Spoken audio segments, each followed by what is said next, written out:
Hello mga kabarkads! Another day, another vlog na naman tayo ngayon mga kabarkads. Ngayon mga kabarkads, ating i-road tour dito sa Davao City. Time check is mga 7:30 yata ng umaga papunta ng 8 na ito. Dito tayo nagsimula sa may Central Bank Quirino Street. Dahil malaking issue dito ngayon sa Davao City mga kabarkads, itong service sa TomTom TomTom Traffic Index. Yan yung survey nila dito sa Davao City.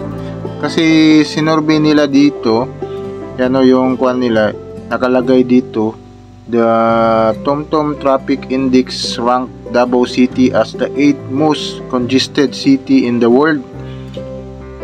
Yan mga kabarkad, sa world pa yung Davao City congested, with the commuters taking about 33 minutes to travel 10 kilometers. Nag-travel daw og 10 kilometers, 33 minutes bago na abot. Compared to Manila is 32 minutes sa Manila lang daw. Sa ato pa natay 1 minute.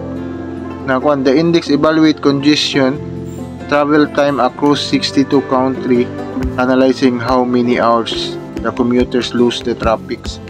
Yan, ito yung pinagkuha ng TomTom Traffic Index mga kabarkats dito sa Davao City. Kaya yung traffic management natin, yan bakit ganon yung survey dito sa Davao City. Ito yung ikuha natin dito. Ito yung road tour natin dito sa Davao City. Ating titingnan kung gaano ba ka-traffic dito sa Davao City, kasi ngayong oras na ito is 7:30 papunta ng 8 is matraffic na talaga ngayon dito.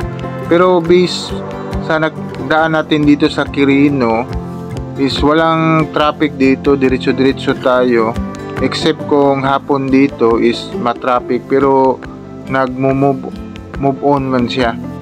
Yan, lalo na dito sa may Davao Dock, talagang magta-traffic dito kasi may construction na drainage system dito sa giliran ng Davao Dock, kasi yung drainage dyan is lumalabas na yung tubig sa kalsada, kaya nire-repair nila dyan ang drainage system.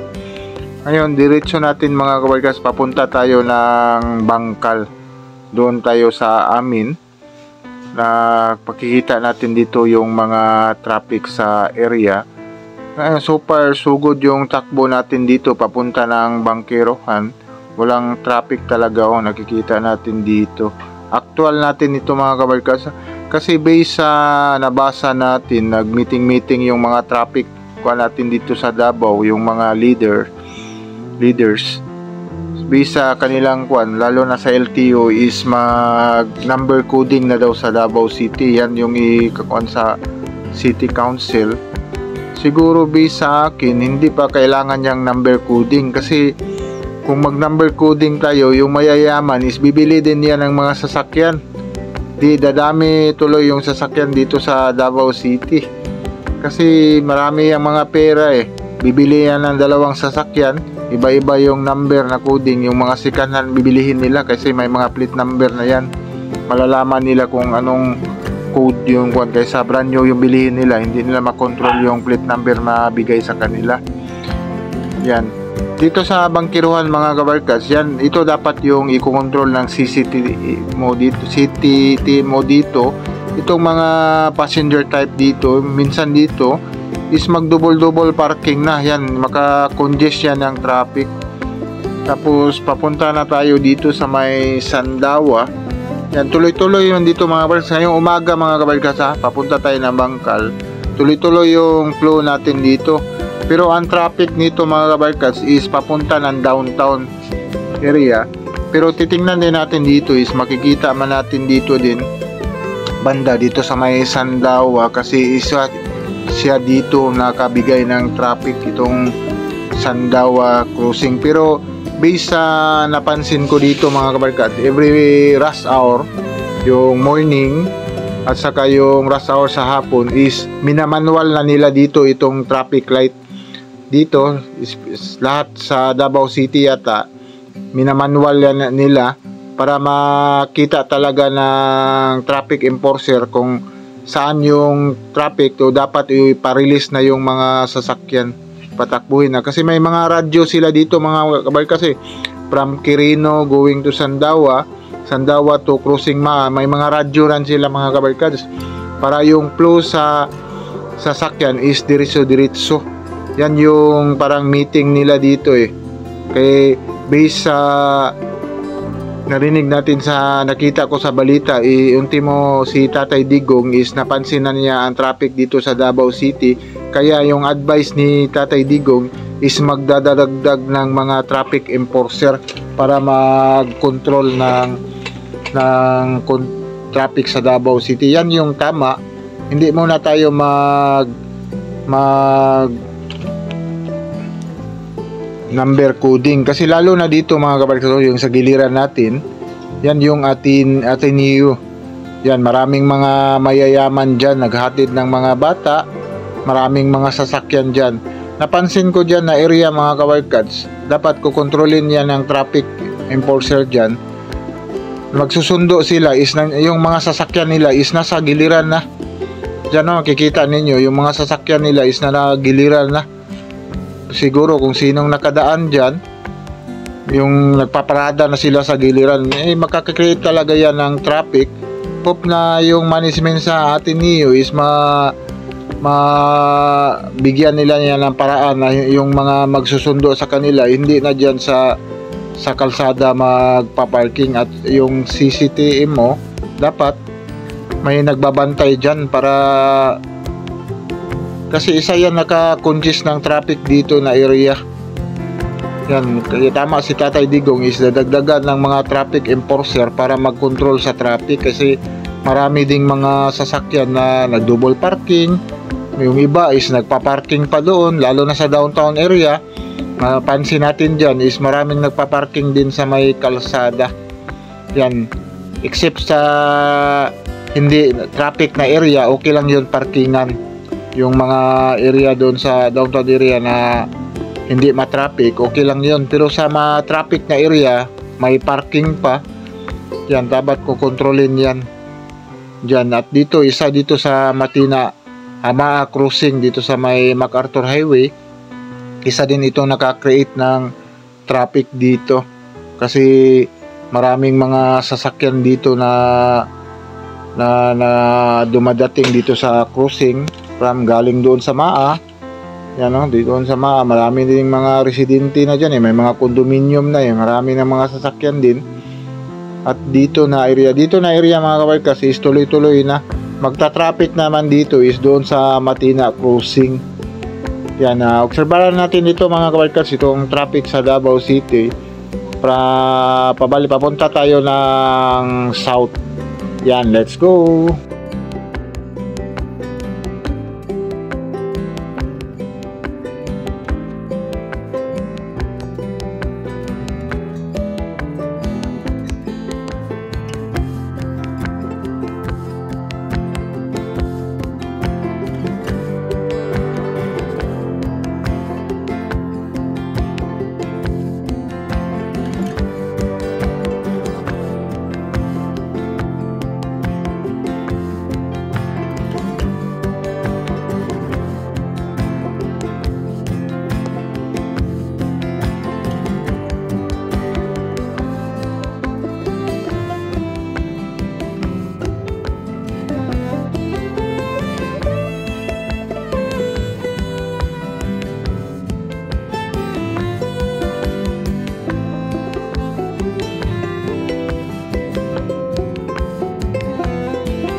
Yan mga kabarkads, dito mga kabarkads sa may crossing shrine na tayo.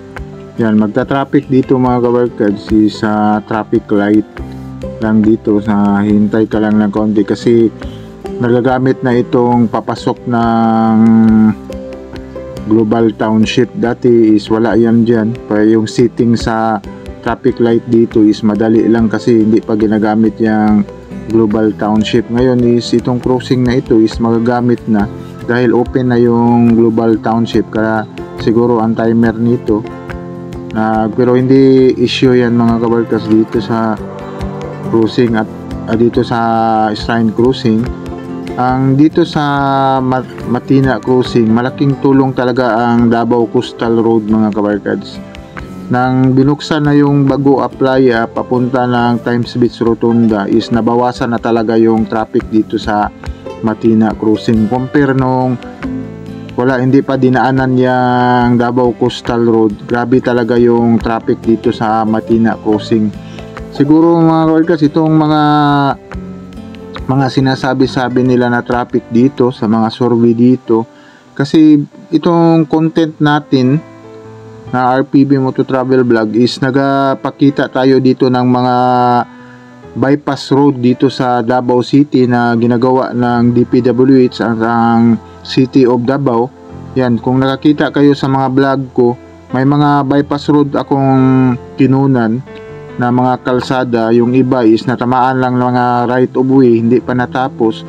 Kung matatapos lang yan mga barkads, kasi yan talaga yung kuan dito sa city sa panahon pa ni BP Sara is mga bypass road ang gagawin dito sa Davao City para isang malaking tulong din sa traffic congestion, kasi lumalaki na yung Davao City, marami ng mga investment dito na nagsitayuan, talagang kukongest ang traffic dito sa Davao City.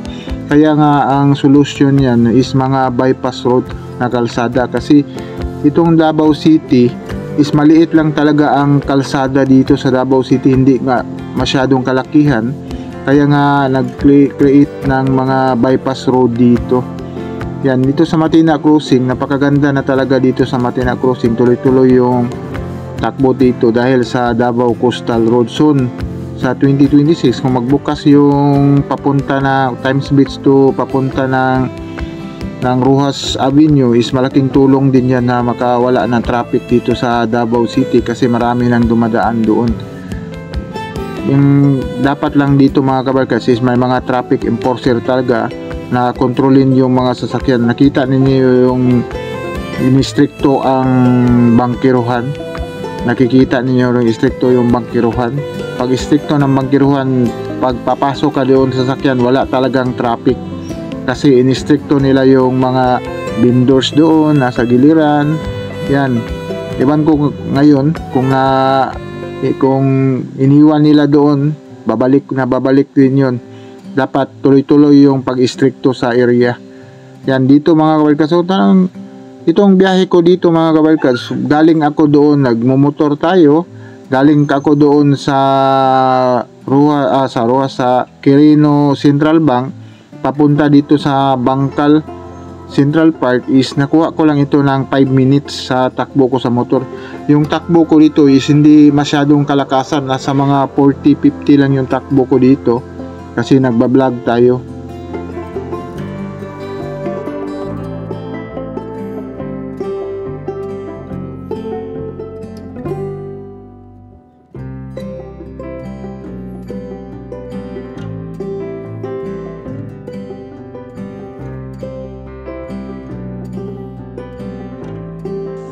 Yan, papunta na tayo dito sa may Ateneo Bangkal mga kabarkads.